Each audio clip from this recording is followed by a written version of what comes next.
Hi guys, magbi-bake ako ng Italian bread. Ayan. Hindi ko na pinakita ang recipe. Nandito na siya sa ating bread machine. Ayan.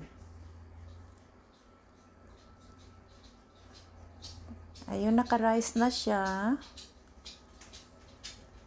So, ilagay na natin sa ating wood chopping board. Tapos mayroon siyang flour. Tapos ano lang natin siya. Massage. Ayan. Tapos malalaki ang gagawin ko. Yung parang foot long type. Pang ano siya. Pang sub sandwiches.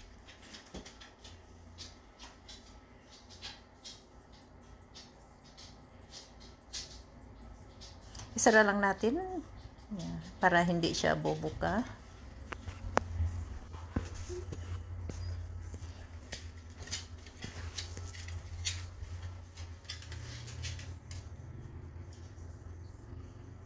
So, ayun, magra-rice pa yan siya, guys. Sisihiwaan natin siya dito. Tatlo.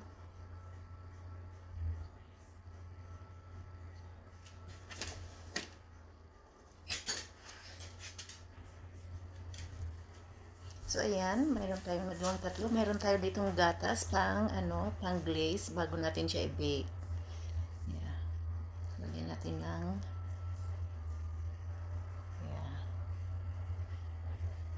tapos depende sa ninyo guys, kasi nasa high altitude kami, kaya mabilis mabilis mag-bake, kaya bantay. So, ayan guys, tapos na siya. Ang ganda.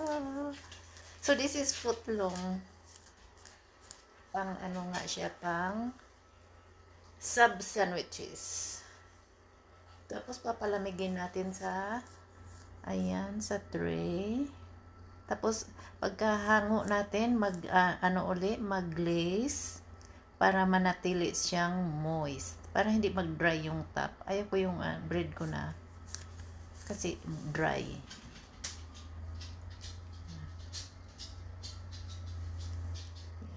Pagkahango niya, tapos patuin, tapos siya, palamigin natin ng dahan-dahan, kaya tatakpan natin siya ng malinis na tuwalya para pag pinapapalamig natin hindi nag-i-expose sa hangin.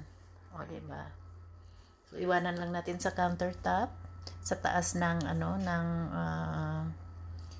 yung tray. Tapos takpan natin siya ng